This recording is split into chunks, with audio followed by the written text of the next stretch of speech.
চৈতন্য ডোবাঘাটে দিলীপ ঘোষকে ঘিরে বিতর্কিত পোস্টার, রাজনৈতিক চাপানোতর।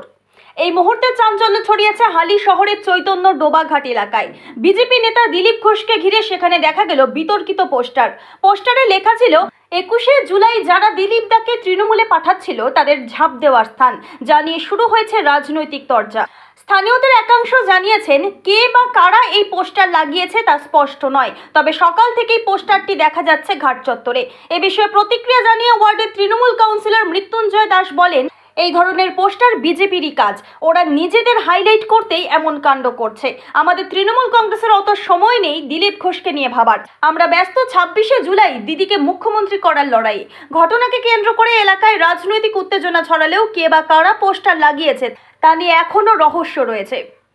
প্রথমে হচ্ছে এটা তো আমার উচিত, এটা টাউনের প্রেসিডেন্ট এই বাইক দেবে সবটা।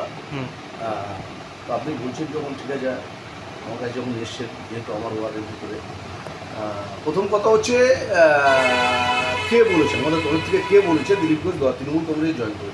দিলীপ ঘোষ বিজেপির লোক, সেদিনও ছিল, আজকেও আছে। তৃণমূল কংগ্রেসে বিজেপিকে দিলীপ ঘোষকে দলে নেবে, এটা কে বলেছে? কে বলেছে? ওটা বিজেপির প্রচার। আর তৃণমূল কংগ্রেসে অত সময় নেই ওই দিলীপ ঘোষের মতো লোককে নিয়ে ভাবার মতো, ওই সমস্ত বিতর্কিত লোককে নিয়ে, বা তৃণমূল কংগ্রেসে এত সময় নেই। কারণ আমাদের সময় হচ্ছে 2026-এ আমাদের চতুর্থবারের জন্য মুখ্যমন্ত্রী মমতা ব্যানার্জিকে মুখ্যমন্ত্রী করার জন্য। অত সময় নেই। ওরা নিজেদের ওই টিআরপি বাড়াবার জন্য এই সমস্ত ফ্লেক্স পোস্টার ছেড়ে এগুলো করছে। এই কারণে তৃণমূল কংগ্রেস এখন ভাবার সময় নেই। আমি তো এসে দেখি। আপনি এসে দেখেছেন, কে লাগিয়েছে না লাগিয়েছে আপনারা জানেন না, তাই তো? এরকম পোস্টার ছিল এখানে, তাই তো? কি এক জায়গায় রয়েছে না আরও রয়েছে এখানে? আচ্ছা, আপনার নাম? আমার নাম জয়ন্ত বিশ্বাস। আপনি এখানকারই বাসিন্দা? ঠিক আছে।